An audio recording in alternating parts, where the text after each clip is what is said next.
Di Cina, humanoid udah dijadiin pertunjukan olahraga, sedangkan di kita masih bertanya apa guna sekolah.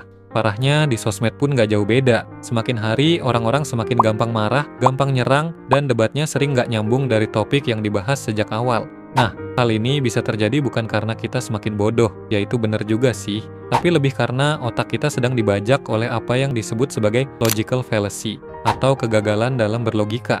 Secara sederhana, sesat pikir adalah proses penalaran yang salah dan menyesatkan, di mana kita mengambil kesimpulan ngawur dari informasi yang tersedia. Ini adalah penyimpangan sistematis dari logika.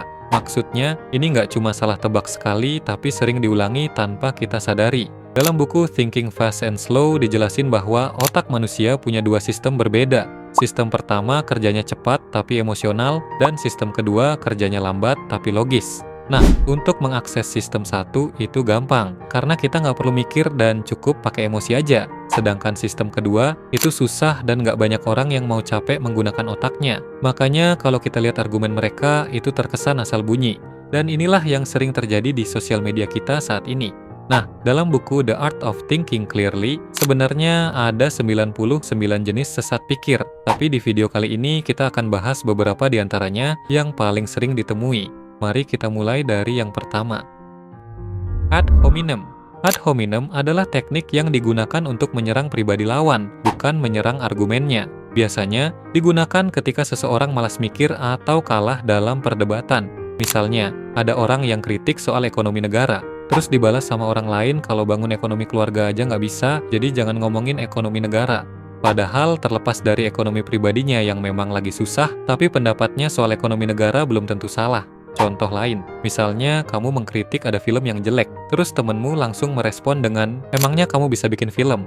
Nah, ini juga termasuk ad hominem, karena daripada membantah opinimu, temanmu ini malah menyerang personalmu. Padahal, kamu nggak harus jadi koki untuk tahu kalau rasa makanan itu nggak enak.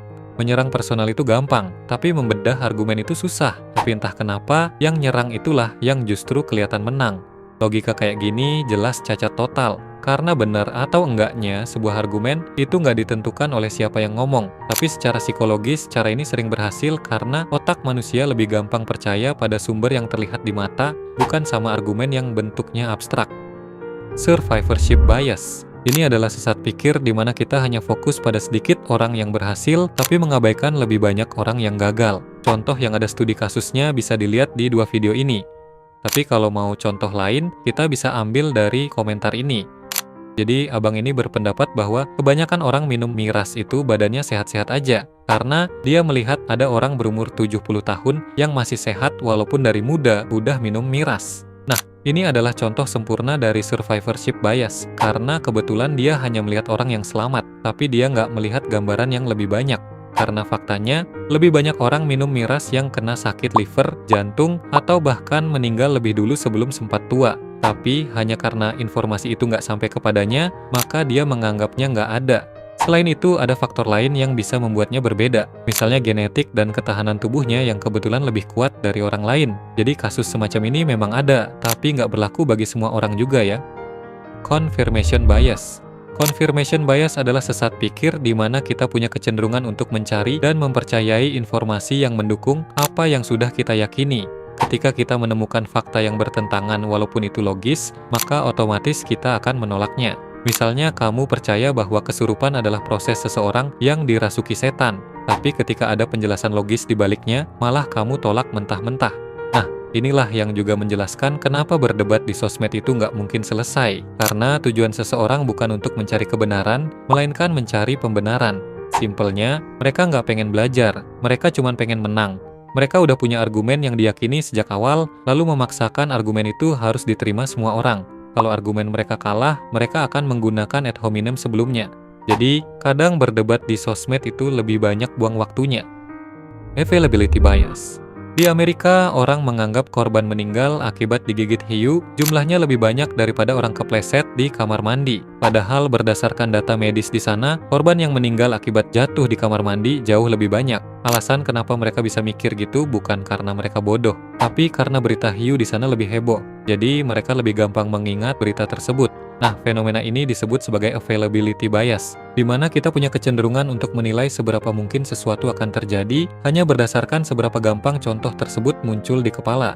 Hanya karena kita pernah mendengar berita heboh soal pesawat yang jatuh, mungkin masih banyak di antara kita yang sampai saat ini takut naik pesawat. Padahal secara statistik, probabilitas kecelakaan mobil dan motor itu jauh lebih tinggi. Tapi karena otak kita menilai sebuah risiko berdasarkan yang sering diingat di kepala, maka ketakutan kita naik pesawat jauh lebih tinggi.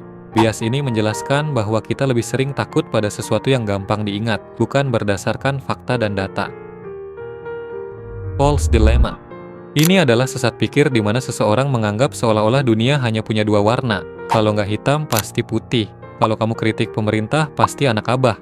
Kalau kamu suka Ronaldo, pasti benci Messi. Atau kalau kamu support Spanyol di Piala Dunia, otomatis kamu fans Barca. Kan nggak gitu. Ada banyak alasan lain kenapa orang bisa mendukung Spanyol. Bisa jadi dia suka kulturnya, suka gameplaynya, suka Ronaldo, atau cuma karena warna bajunya lebih enak dilihat mata. Semua alasan itu sah dan nggak ada yang salah. Cuma kita suka mikir seolah pilihan di dunia cuma ada dua. Padahal hidup ini sangat kompleks. Ada ratusan spektrum lain di antara dua titik ekstrim itu. Kalau dia kritik pemerintah, belum tentu dia anak abah. Bisa jadi dia memang concern sama isu itu aja. Atau kalau dia suka Ronaldo, belum tentu dia nggak suka Messi. Karena bisa aja dia suka keduanya. Atau bahkan nggak peduli salah satunya. Dunia ini nggak sesempit itu, Bung. Jadi jangan memaksakan hidup dalam kotak kecil seolah dunia cuman punya dua pilihan aja. Tapi sayangnya, sesat pikir ini kadang sengaja dipelihara untuk mengadu domba masyarakat dan mematikan nalar kritis kita. Halo dan horn effect. Halo effect adalah sesat pikir di mana seseorang percaya buta pada orang lain hanya karena dia ganteng, cantik, karismatik, atau punya kesan positif.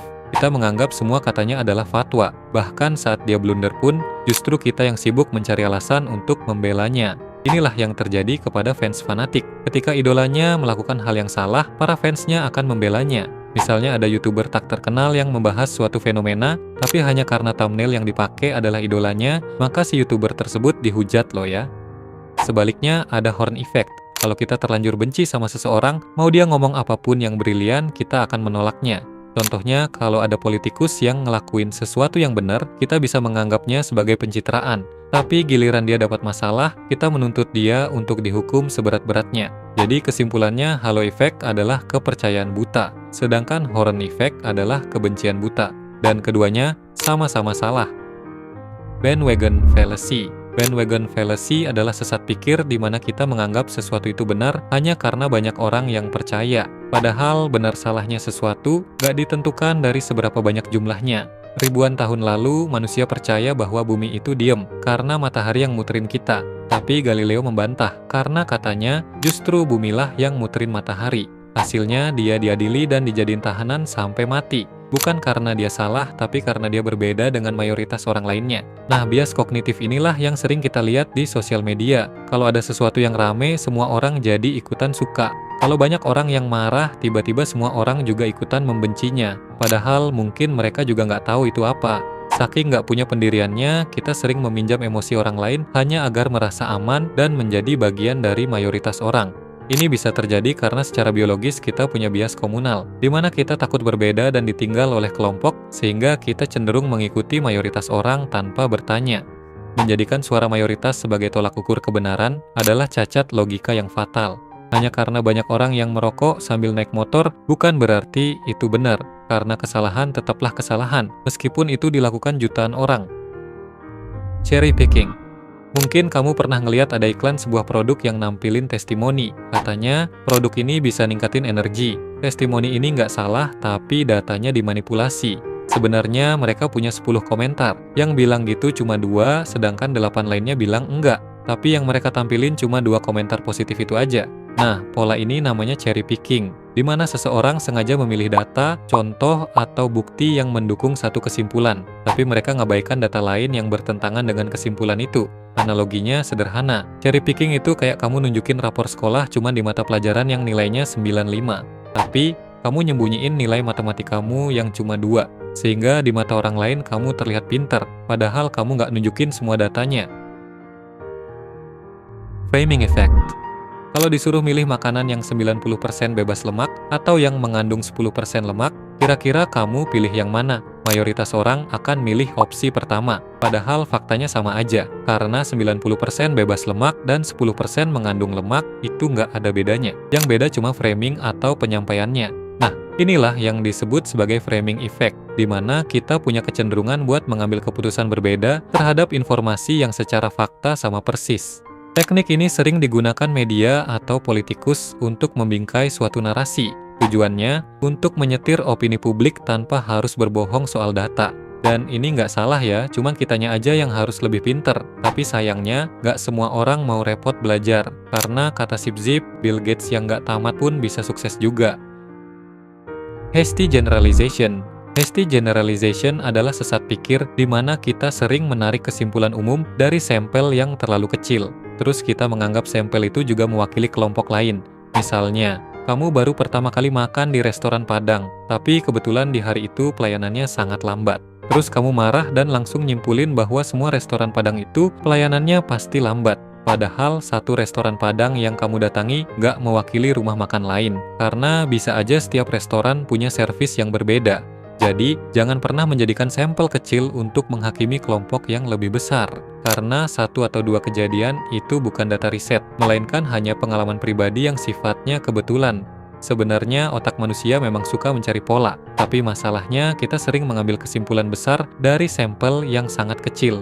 Misalnya ada cewek yang punya 3 mantan brengsek, terus dia langsung nyimpulin bahwa semua cowok sama aja. Padahal 3 cowok itu nggak mewakili pria-pria jantan di luar sana, atau dia cuma nggak ketemu admin aja.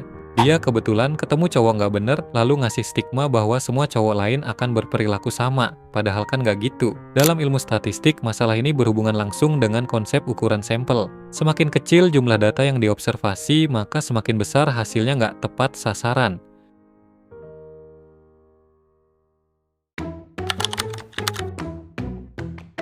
Bias itu nggak dosa. Bias hanyalah jalan pintas yang dipakai otak kita untuk mengurangi pemakaian energinya. Karena pada dasarnya, otak kita nggak mau capek. Dia akan mencari cara yang paling efektif untuk menghemat energinya.